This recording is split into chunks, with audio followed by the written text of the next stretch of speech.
Hello guys, जैसा कि हमने पिछले एपिसोड में देखा था कि जो सेंसी और जियान डैना ने मैंग से अपनी फाइट को जीत लिया था। अगर आपने हमारे चैनल को अभी तक सब्सक्राइब नहीं किया हो तो प्लीज कर ले। अब आगे कयातू और जियाओ ने सेकेंड राउंड में फाइट के लिए आ जाते हैं और कयातू अपना सबसे खतरनाक वेपन को निकाल लेता है और अपनी सोल रिंग को उस वेपन से इंजेक्ट करने लगता है। यह देखकर शनमूल एकेडमी के टीचर कहते हैं इस लड़के के पास यह मशीन गन वेपन है जो एक सोल मास्टर को भी बड़ी आसानी से हरा सकता है। हम उस वेपन को देखते हैं जिसकी पावर को देखकर ज़ेंगटियान एकेडमी के स्टूडेंट कयातू पर अटैक करने लगते हैं। यह देखकर जियाओ अपने फर्नेस से उनके अटैक को ब्लॉक करने लगती है कि तभी गैंग का साथी कयातू पर अटैक करने लगते हैं। जियाओ यह देखकर दूसरे फर्नेस से अपने ओपोनेंट पर अटैक कर देती है। बैगदम यह देखकर कहता है खूबसूरती से ब्लॉक किया है। फिर जियाओ कयातू के चारों ओर अपने फर्नेस से उसकी सुरक्षा करने लगती है। गैंग का साथी कहता है सबसे पहले मैं आपसे निपटता हूँ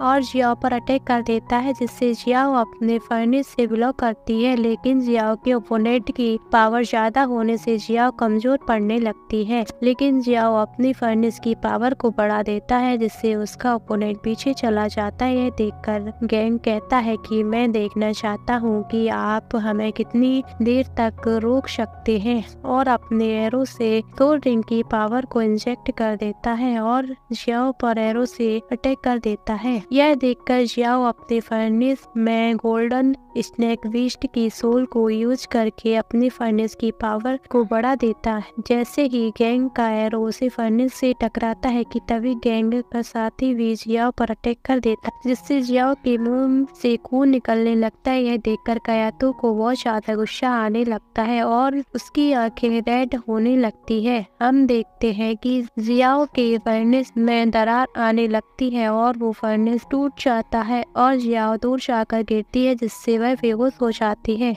तभी हाव कहता है वेपन अटैक करने के लिए पूरी तरह से तैयार हो गया है। कयातू यह देखकर बहुत ज्यादा गुस्से में आ जाता है और उस वेपन की पावर को बढ़ा देता है और अपने ओपोनेंट पर अटैक कर देता है। यह देखकर गैंग 3 एरोज को एक साथ चलाता है, लेकिन उस वेपन की ब्लॉक की पावर इतनी ज्यादा होती है कि वो गैंग के एरोज भी उसे नहीं रोक पाते और उस अटैक की एनर्जी पूरे ग्राउंड में फैलने लगती है जिससे पूरा स्टेडियम में खड़े लोगों को कुछ भी पता नहीं चलता कि अरेना में क्या हुआ है। फिर कयातू को देखते हैं जो ज्यादा पावर को यूज करने से वहीं पर गिर जाता है। यह देखकर सिक एकेडमी को शेयर करने वाली ऑडियंस बहुत निराश हो जाती है, लेकिन उनके ओपोनेंट टीम में से एक बंदा अभी भी खड़ा होता है जिसके कारण यह फाइट ज़ेंगटियान एकेडमी यह फाइट जीत जाती है। जैसे ही होस्ट ज़ेंगटियान एकेडमी को विनर घोषित करती है वैसे ही सभी सिक टेबल्स कयातू और जियाओ की ओर भागने लगते हैं।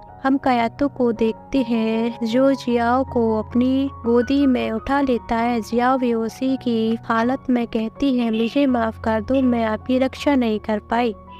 जिस पर कयातू कहता है मूर्ख लड़की, तुम्हें मेरी रक्षा नहीं मुझे तेरी रक्षा करनी चाहिए थी और जियाओ को लेकर आगे जाने लगता है कि तभी सिक टेबल्स उन्हें अपने साथ अरेना के बाहर ले आते हैं। टीचर कहती है हम आपका साथ व्यर्थ नहीं जाने देंगे और फिर वो हाव, बैगदोंग और mister Y wild next round में फाइट करने के लिए कहती है और वो तीनों फाइट के लिए हाँ करते हैं। इसके बाद हमें ज़ेंगटियान एकेडमी के पहले स्टूडेंट को देखते हैं जिसका नाम सांगवान होता है और इसकी मार्शल सोल एक बैल की होती है और सांगवान कहता है मैं आज तुम्हें बताऊंगा कि ज़ेंगटियान एकेडमी के स्टूडेंट कितने पावरफुल होते हैं। फिर हम दूसरे स्टूडेंट को देखते हैं जिसका नाम यानेर होता है जिसकी मार्शल सोल एक फायर की होती है और तीसरा स्टूडेंट ज़ेंगटियान एकेडमी का कैप्टन होता है और उन तीनों की एंट्री को देखकर ऑडियंस बहुत ज्यादा खुश हो जाते हैं। इसी के साथ हमारा एपिसोड खत्म होता है। अगर आपने अभी तक हमारे चैनल को सब्सक्राइब नहीं किया हो तो प्लीज कर लें। Do like, comment, share and subscribe. Thanks for watching.